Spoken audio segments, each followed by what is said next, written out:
Alléluia. Je bénis le Seigneur pour ce qui va commencer maintenant.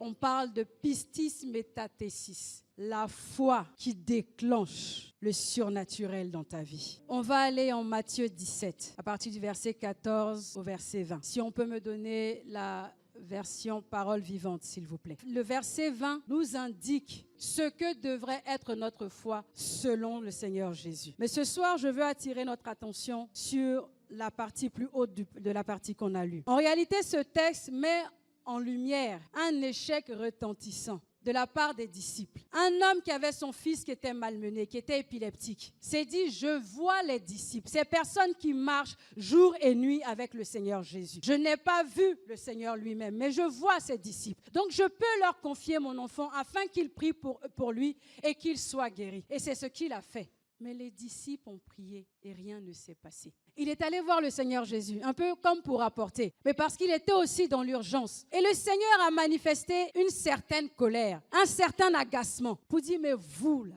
on va parler terre à terre, vous êtes avec moi, je vous ai montré comment faire. Comment n'avez-vous pas été capable de faire ce que vous me voyez faire tous les jours? Tellement agacé qu'il les a traités de race incrédule et perverse. Et il a dit, emmenez-moi cet enfant que je le guérisse. Et à l'instant même, l'enfant fut délivré. Et quand toute cette histoire est terminée, ils sont allés le voir parce que je pense qu'ils ont été choqués. Dès que ça s'est passé, ils ont commencé eux-mêmes à se cataloguer, à se disqualifier. Pourquoi toi tu y arrives et nous autres, nous n'y arrivons pas? Et je crois que ce mot-là interpelle beaucoup d'entre nous. Quand nous nous examinons au regard de la parole de Dieu, pourquoi nous autres, nous galérons pour obtenir quelque chose quand je vois que chez les autres, tout va bien? Ils veulent quelque chose, ils l'ont en quelques minutes, ils l'ont en quelques jours, ils l'ont en quelques semaines. Mais moi, je dois attendre des années, jeûner, prier. Pourquoi moi, je n'y arrive pas? Et la réponse du Seigneur, il aurait pu leur dire, oh non mes enfants, non c'est pas grave, cette fois-ci ça n'a pas marché, non. Il a encore plus été cinglant. Il dit, vous n'avez pas eu la foi.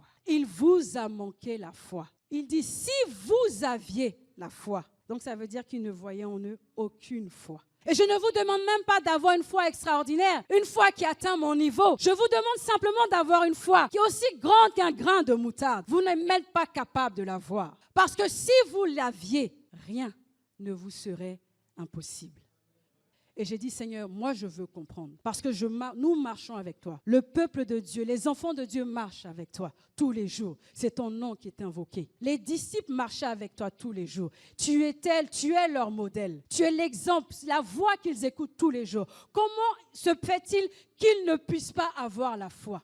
Il dit que nous, enfants de Dieu, nous prions avec espérance. Mais nous ne prions pas avec foi.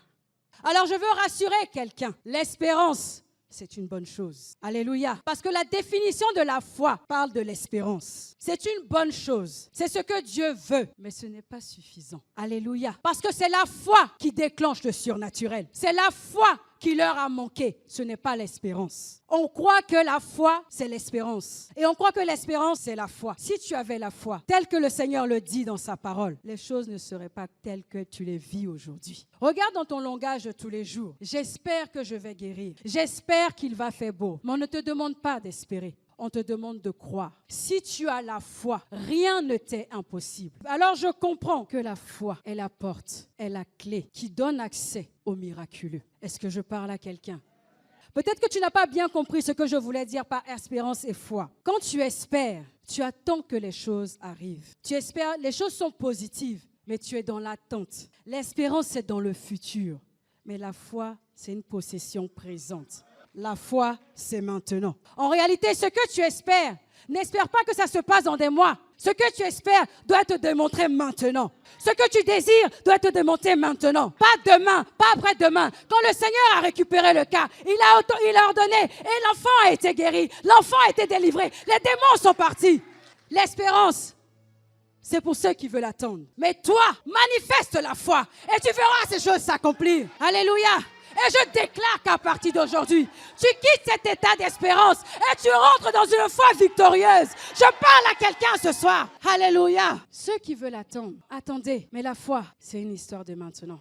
Ce que tu attends ne peut pas se réaliser tant que tu n'injectes pas une dose de foi. Tu peux espérer des années, tu peux espérer des siècles, mais tant que la foi ne fait pas son entrée, tu attendras. Alléluia. Dans une voiture, on va dire que la foi, c'est le moteur. Alléluia. La foi, c'est le moteur. Et l'espérance, c'est l'huile. Alléluia. Est-ce qu'un moteur peut fonctionner sans l'huile dans une voiture?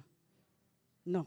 Si tu as l'huile aussi et que tu n'as pas le moteur, ça ne sert à rien. Donc les deux sont associés. Les deux fonctionnent ensemble. Mais l'espérance sans la foi est vaine. La foi sans l'espérance n'a pas d'élan. Parce qu'il faut que tu commences par espérer. Ce que le Seigneur veut nous dire ce soir, c'est qu'il ne faut pas rester dans cet état. Si tu ne savais pas ce qui n'allait pas dans ta vie, pourquoi tu attendais des choses, tu désirais des choses, tu voulais des choses, tu as des projets, tu as des plans, tu veux des choses, tu veux avoir un enfant, tu veux avoir un travail, tu veux avoir une entreprise, mais les choses n'avancent pas. C'est parce que toi, tu crois que tu as la foi alors que tu es en train d'espérer. Je ne te dis pas de ne plus espérer, mais je te dis de rajouter à l'espérance une dose de foi, grande comme un grain de sénévé, et tu verras ces choses s'accomplir.